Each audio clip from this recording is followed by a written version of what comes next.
The Mattoon Police Department is home to nearly 40 human officers, but also a couple of faithful police K-9s.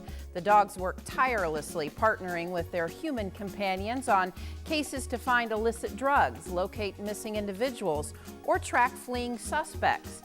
On this episode of the Paul Report, we're joined by K-9 officers Devin Patterson and Ryan Koop to talk about the K-9 commitment to the police force. Stay with us.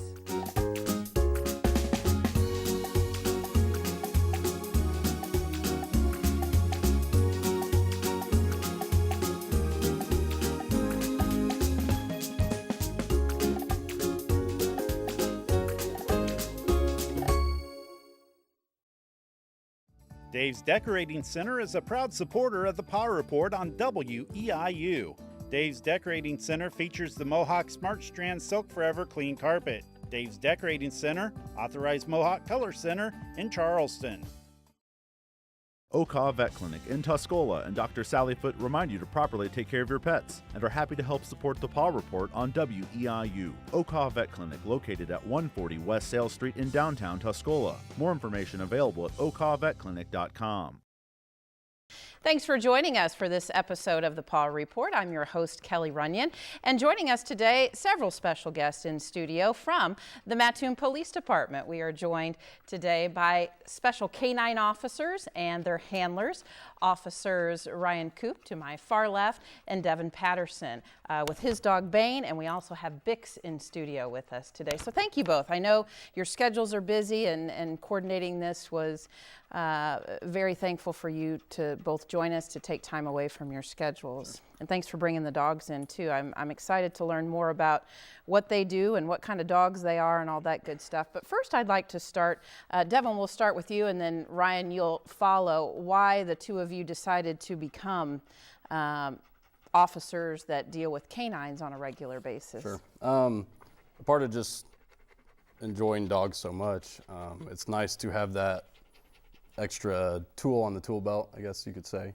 There's so much they do for us that we can't do as far as finding drugs or people. Or I think one of the best things they do is they really calm down situations. So if we go to a situation where there's a lot of tension or fighting people, just seeing the dog car and hearing the dog bark will de-escalate that situation most of the time. So it's awesome having that tool in the back seat, and then just the bond that we also have with the dog. They would do anything for us. So forever bond. Yeah. And Ryan, same with you.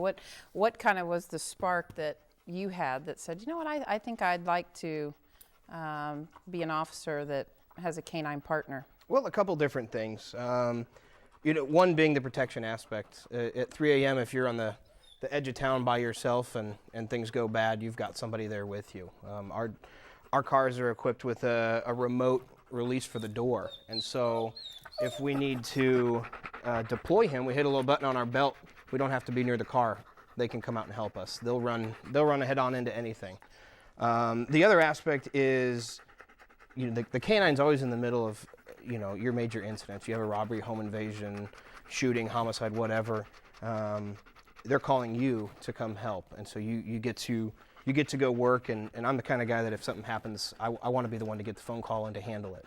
And so that really appealed to me. And I'm assuming that there's a lot of training that goes on with A, becoming a canine handler, and A, for the canines. Devin, I know that you're in the process of that now. Yep. And so what is the training process for a dog? I mean, maybe start from infancy stages when, the department is going to get a dog, they get a dog at a very young age, and what that process is. And I'd like for both of you to kind of talk about what you've gone through. Just from what I've experienced, a lot of times in the past, they wouldn't start training dogs until they were at least a year or older. But ever so recently, they've found out that they can start training them at weeks old. So when they're puppies, I know that Bane, I heard stories about he was 3 months old biting a puppy sleeve, apprehension sleeve, and back in the day that wasn't a thing. So they're started training from day one. Sit, buddy. So now they continued that from the people that we got them from, and now we're in a 10-week program. Come here, buddy. See it. Getting ornery. So we're in week 7 of the 10. So it's kind of like the academy that we had to go through just for us to start. That was 12 weeks, I believe. So it's pretty similar. Senior tug, everybody. So so in that 10-week period, and I saw just a little glimpse of what you go through, but they do scent training, they do bite training. We do just about everything every day. So we do tracks, human tracks, then we'll do narcotic searches, and then the apprehension part of it, and even obedience. We do obedience every day, just getting the dog to really listen to us and heel to us and everything. So Ryan, same experience for you, and maybe as a handler, you know, you probably have to learn commands, and you probably have to do a lot of essentially homework at home. Yeah, so my experience was a little bit different in that Brix was actually in service with another police department, I think for about a year before we got him. And that handler ended up leaving that department, and so Mars Pet Care ended up buying Brix for the Mattoon Police Department. So we went down to Evansville, Indiana with their K-9 unit, and we trained for 8 weeks with them. And so he knew what he was doing. I didn't know what I was doing. And so, you know, even with a fully trained dog, there were days that I thought we weren't going to get through it. But, you know, they're very good down there, and he's a great dog, and we were able to get through it. And, you know, and so here we are. Sure. They are trained for different things, and they have different specialties. Talk about what areas that they're used for the department, and maybe what they're not trained to do. Sure. So like I was saying, in part of training, they are trained to do human tracks through woods and on, you know, through town, as well as narcotics and buildings, as well as cars and stuff like that. And the thing that I found interesting is that some handlers will use different collars and different leashes and harnesses for each individual thing. So if we're doing tracking, we throw a harness on him to get his mind right, like, okay, now we're tracking.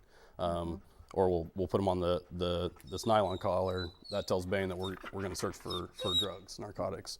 And then if I have him on something else, then he knows what type of work we're going to be doing. So, but you talked about things that they don't do that some people talk about or ask about is bomb sniffing. I know you talked about that in our previous encounter. We don't have any around the area, just simply because we're not really big, and there's not big events and everything like that where we really have to worry about that. Right. So both of these dogs are specifically trained for human search and for narcotics. Correct. Yeah, there's narcotic only, and then there's dual purpose, and both of ours are dual purpose. And speaking of, what breeds are typically K-9 officers? I think just on the surface, if somebody out there was watching, I know what they would guess, but I think Bane is a different breed. Yeah, he's a Belgian Malinois. I know typically around here we go with the German Shepherds, but they're both used very often in law enforcement. And why is that, Ryan, that Shepherds are used a lot? I think their temperament is at least perceived as a little bit, more calm than a Malinois. But in our region, when we go to K-9 trials, we see all sorts of different Malinois that are there, and some of them are very calm, like Bane here. He's very social, and I think a lot of it's a stereotype. Malinois are very high drive dogs, and so they need a lot of attention. They need somebody who has that energy with them. But it just depends. I mean, you might go to test a dog at a kennel, and you may find that a Shepherd meets your needs, or you might find that a Malinois meets your needs, or it just depends, I think, on the dog. These dogs are not from around here. Actually, they come from different countries to the U.S. Where did each of your dogs come from? And also, I find it interesting, some of the commands that you give to the dogs are in a different language. Yes. Brix was imported from the Czech Republic, and he was imported to a kennel in Indiana, in Evansville. And so it seems like, There are some that come from the States, but it seems like a lot of times what we run into is they're imported, from overseas. Same with you, Devin. Yeah, I'm not for sure where. I think Netherlands or I think he was Netherlands or Belgium. I believe Bain's mom was pregnant when they imported her, and I think he was born down in Florida. yeah. And both of you have certain commands that you actually speak. You were saying something to Bix here a minute ago, and I had no idea what you were saying. Yeah, we, just to get him to calm down, we'll tell him to bleib. Some of his commands are English, some are in German. Like my wife or kids can try to give him the command. He doesn't listen to them, no matter what it is. So typically it's just the handler that they'll listen to. One thing that I think is interesting is, and I asked you prior to this interview here, is do they get along with other dogs, and do they get along with your families? I know both of you have other animals at home. Bain's very social, like we've said. So we have another dog in our household. It's a pit bull, and they're best friends. They will play all day. I can bring him home right after work. We just get done doing bite work, so he's amped up. As soon as he gets home, it's back. We're back home. He kind of turns into a pet, and they'll play all night. There's also we have 3 children in our household, and we have our youngest being a 4-year-old, and he will he can walk up to Bain's kennel if Bain's in his kennel and stick his hand in and pet him. He's very social. He can flip off that switch pretty easily, and it's nice to have.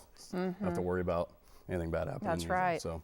And I think, as you said, Ryan, too, that years ago, I think when people thought of K-9 officers, not that they're not aggressive in the situation where they need to be, but I think that the thought was they're just mean dogs, and that's not the case for their family dogs too. I think nowadays you want, I know our department puts a lot of stock in having a social dog, because we do so many events for school kids, and we don't want a dog that we have to worry about, them taking a bite at somebody. And I think maybe 20 years ago they wanted dogs that were considered maybe more aggressive.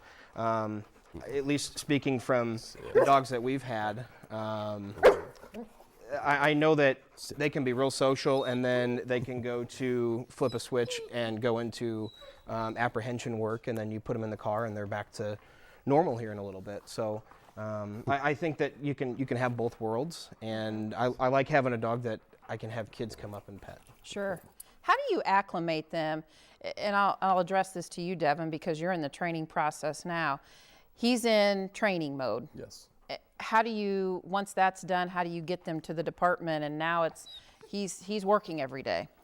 I guess we'll see how it's going to go, but I think he'll be just fine. He knows that whenever he gets put in my squad car that it's time to work, and anytime he's out, he figures out what job he has to do, but he's still social, so he can always calm back down, flip that switch. So I think we'll be just fine.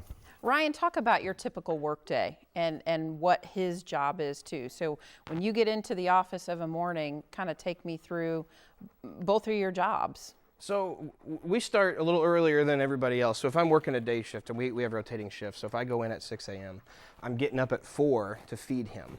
And that's just a safety concern with the dogs, where if they go in and they have a kind of a high stress event, we don't want them to have something medically wrong with eating and having a lot of water. So we feed them a couple hours before the shift. We go in, and in Mattoon, luckily, we're not a department that constantly has high-risk things going. Where we trained in Evansville, the K-9 guys don't take calls other than K-9 requests. And so, it's good to live in a city that you don't have to worry about that. So we're handling all the patrol calls, and then when we're needed, we kind of change hats, and we go to assist either our guys, or if somebody else in the county needs help, we'll assist them. And it's just a little extra duty as far as you can't sit down and go type reports for 5 or 6 hours. You have to realize there's a dog in the car. You have to go address their needs as far as water and letting them go to the bathroom, running around. So it adds to it, but it doesn't take too long to get adjusted. Talk about any stories that you might have on how, and I know Bain is new, but maybe Bix has been utilized within the department, and Devin maybe too, as an observer, what you've witness how important they are to the department, any specific situations? He's had several kind of high-risk weapons calls that we've used him on, and without having a crystal ball to know what it would be like if we didn't have him, you kind of have to look at the situation where, we had one where there was an argument, somebody pulled out a gun, they went to a house. We ended up putting bricks in the front door, and we thought there was one person. We give the warning for them to come out before sending the dog in, and all of a sudden 3 people appear. You don't know. You have, if you didn't have the dog, you'd be sending officers into what somebody's armed. Now there's more people. Luckily, in that case, they complied, which is what we always want. We don't have these dogs to, send and for the purpose of hurting people. It's a tool that we can use. So in that case, they surrendered. They didn't get hurt. We didn't get hurt. We were able to go home. We had another call last year. We assisted a local department in reference to a home invasion and kidnapping where somebody was armed with a gun, and Bricks ended up assisting in the apprehension of an individual who was essentially waiting with a weapon, I think, for officers to come by. And so he ended up apprehending him and dragging him out of his hiding place. The officers weren't hurt, and his suspect in the other room decided when we put Bricks in that room, he had barricaded himself. That suspect decided right away that I don't want any part of this. He surrendered without incident. And so you don't know what's going to happen if he wasn't there, but I can tell you from having him, it could have gone very badly. Sure. How do you protect them in certain circumstances? Not just from the elements, which I think people are curious about as far as keeping them in your cars and stuff. You touched on it, saying that you feed them at an early hour, but what other precautions, needs do they have? So you always have to keep in mind the heat, with it being summer, we'll try to park them in a shady spot where the car's not in direct sunlight. With Bricks having a thick coat in the winter, it's kind of easier because we can roll the windows down and he enjoys it. But if we're doing a track with somebody or we're sending him into a weapons call to find a suspect, we have a bulletproof and stab-proof vest that was provided by Vested Interest, and they provide those vests for K-9s all over the country. And there was a donor that provided money. The foundation matched it, and so we put it on him, and he knows when that vest goes on that it's time to essentially do apprehension work. He knows that, we kind of pair it with, okay, you're going to go track somebody or you're going to go into a building and find somebody. So we won't put it on for, doing drug work, because he gets real amped up when he sees it.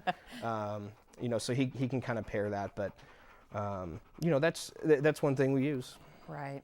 I think we, since we are talking about K-9 officers, I think it's important to recognize a K-9 officer within your department that recently passed away, and his handler, Ryan Hurst.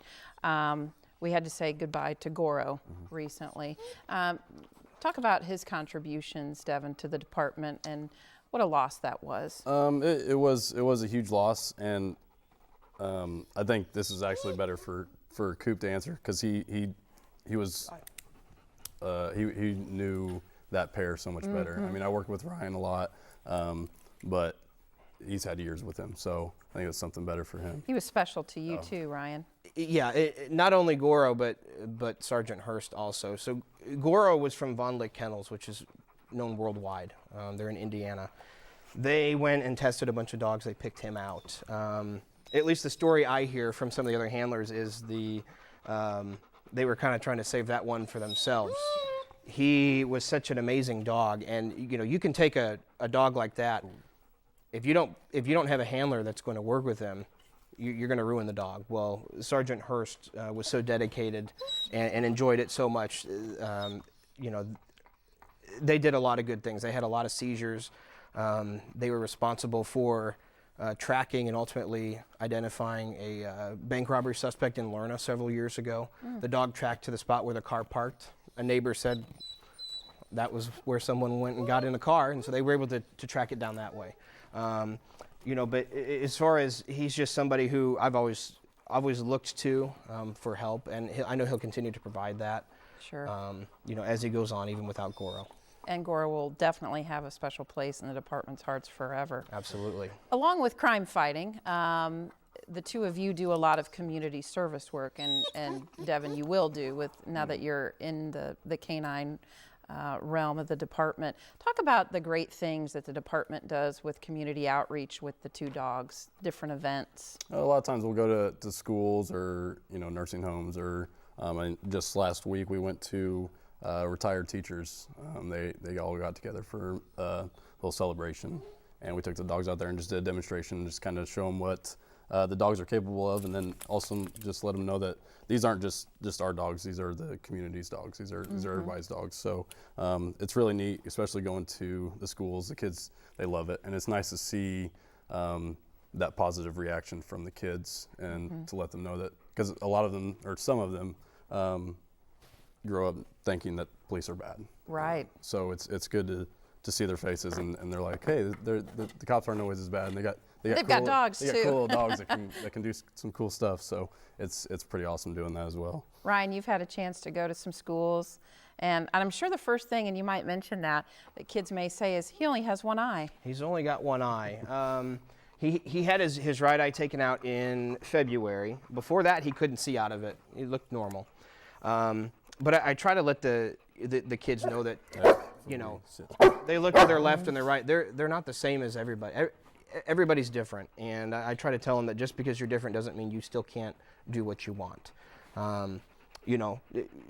If they work hard, and just like Bricks has worked hard, he's done very well, and he has one eye. I think it's kind of a testament to how good of a dog he is and his motivation. And I try to just relay that to them, that they just because life might have something stacked against you at first doesn't mean that you can't accomplish great things. And that's a great teaching tool for kids as well. We've got about a minute left. Future for these dogs, how long do they work, and then they're family loungers for a period of time? Health permitting, it's typically 6 to 10 years, and sometimes longer, sometimes unfortunately less. But like I said, health permitting, the dogs, they do go through a lot of stress. Being on the job, they're on edge almost the whole time because they're ready to work. They're ready to do something. So they're always hyped up. So that takes its toll, and you see a lot of health issues in these dogs once they start getting older. But there's also a significant number that retire, and then they live their retirement life of just hanging on out their as a soft pet. dog pad. Yep. So. Well, officers Devin, Patterson, and Ryan Koop, and Bain and Bricks, thank you so much for spending a little time on the Paw Report to give us an insight on not only the working dog that they are, but also the family dog that they are as well. So thank you both, and Thank you thanks, for having us. Appreciate it. Bain and Bricks, for taking time out of your time. He really wants his toy. Thanks for joining us. And thank you for spending some time with us here on the Paw Report. We'll see you next time. If you're a veterinarian, trainer, groomer, specialist, rescue organization, or shelter that would like to partner with the Paw Report by providing expert guests for the show, please contact us by emailing weiu@weiu.net or call 217-581-5956. If you have a topic you'd like to see on the show or questions for our experts, contact us with those too.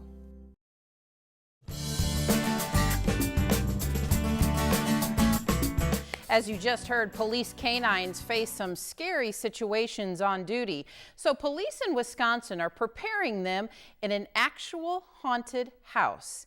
Adrienne Patterson reports in this Paw Report Extra. How would your dog react to this? A giant fake flesh-eating rat doesn't faze Titan inside the abandoned haunted house in Mount Pleasant. It's part of his training with the Racine Police K-9 unit. There was one where if you step on a certain portion of the floor, there's a sudden rush of air and a really loud noise. I know it's a little vulgar on it, but it really scared me. So the dog was fine, he just kept moving on. Outside, Dixie looks harmless. Inside, she goes into work mode. She's trained to find two things: drugs and people. This is one of the most extreme environments we WEIUs. From a haunted house like this one to just a home on a residential street, the K-9s train in different environments at least once a week. Here's a training exercise on a school bus and another out in the woods. We have to put them into totally different situations, and they have to be able to react and do their job in those situations. Every day there's something that these dogs will do that it will be like, wow. Okaw Vet Clinic in Tuscola and Dr. Sally Foote remind you to properly take care of your pets and are happy to help support the Paw Report on WEIU. Okaw Vet Clinic located at 140 West Sale Street in downtown Tuscola. More information available at okawvetclinic.com. Dave's Decorating Center is a proud supporter of the Paw Report on WEIU. Dave's Decorating Center features the Mohawk Smart Strand Silk Forever Clean Carpet. Dave's Decorating Center, authorized Mohawk Color Center in Charleston.